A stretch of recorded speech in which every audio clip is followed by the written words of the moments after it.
کہ صلوات ایک ایسا ذکر ہے کہ معصومین نے اپنی دعاؤں میں کٹھن اور کڑے مقامات پر جب پہنچے ہیں معصومین، انہوں نے وہاں صلوات بھیجی. سید ساجدین کربلا کے واقعے کو دیکھ کر آ چکے ہیں.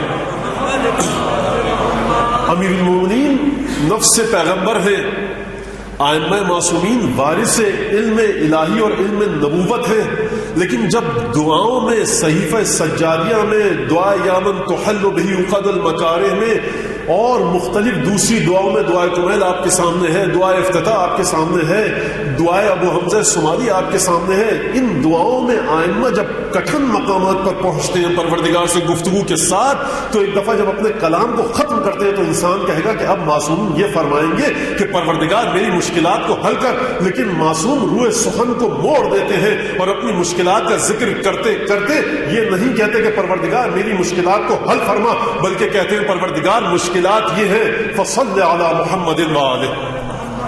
یہ معصومین کا ذکر ہے کہ معصومین اس انداز سے گفتگو فرماتے ہیں کہ کٹھن اور کڑے مقامات پر جب وارث علم علوی اور نبوی کٹھن اور کڑے مقامات پر صلوات بھیجے تو ہماری اور آپ کی کیا ذمہ داری ہے کہ کبھی کسی مقام پر صلوات بھیجنے میں کاہلی اور تساہلی سے کام نہ لیا جائے. ختمی مرتبت کا ارشاد ہے کہ اعجز الناس، کمزور ترین، بے دست و پا ترین، لاچار ترین، کاہل ترین، سب سے سست ترین آدمی کون ہے؟ کوئی کام نہیں کر رہا، بیٹھا ہوا ہے، لیکن اس کی زبان ذکر خدا کے ذریعے چل نہیں رہی. اور صلوات ایسا ذکر ہے کہ جب پچھلے سال بھی عرض کیا میں نے کہ صلوات وہ ذکر ہے کہ جب آپ کی زبان صلوات میں مصروف اور مشغول ہوتی ہے تو دونوں فرشتے حرکت میں آ جاتے ہیں. برائیاں لکھنے والا فرشتہ برائیوں کو مٹاتا ہے، گناہوں کو محو کرتا ہے، ثواب لکھنے والا فرشتہ ثواب کو لکھنے لگتا ہے.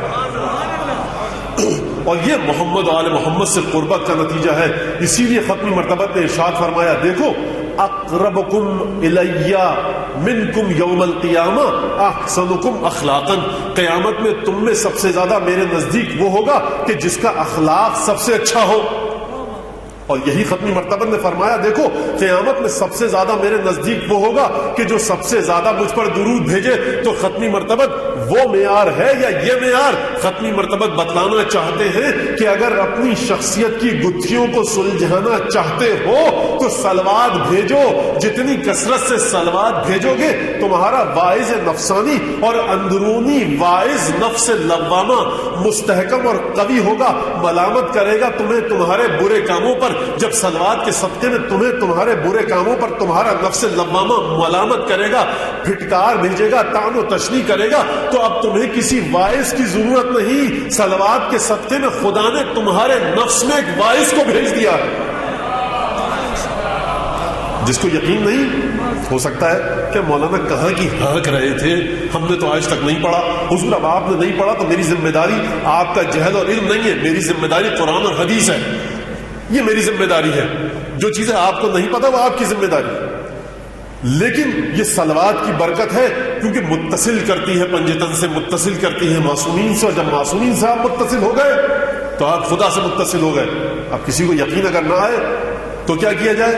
اگر اس گفتگو کے بعد بھی کوئی بے یقینی کے عالم میں صلوات کی فضیلت کو سن کر اٹھے تو اس کے لیے مجھے کوئی ایسی بات تو کہنی چاہیے کہ اس کے یقین کو، اس کے شک کو یقین میں بدل دیا جائے. تو صاحب اب وہ بڑا ایک زنانہ سا محاورہ ہے لیکن بولا جاتا ہے بر صغیر میں، ہاتھ کنگن کو آرسی کیا. آج اٹھے نا جب آپ مجلس سے تو یہ تہیہ کر کے اٹھیے کہ کثرت سے روزانہ 1000 صلواتیں بھیجیں گے اور اپنی نفسانی کیفیت ذرا نوٹ کیجئے اور پھر دیکھیے کہ 10-15 دن بعد آپ کی روح میں کیا تبدیلیاں آئیں. اب یہ وہ چیز نہیں کہ جس کے ذریعے کسی لیبارٹری کی ضرورت ہو، کسی آزمائش گاہ کی ضرورت ہو، کسی تجربہ گاہ کی ضرورت ہو. خود انسان ہے اور ذکر صلوات ہے، خود انسان ہے اور ذکر درود ہے، خود انسان ہے اور محمد آل محمد پر درود اور صلوات.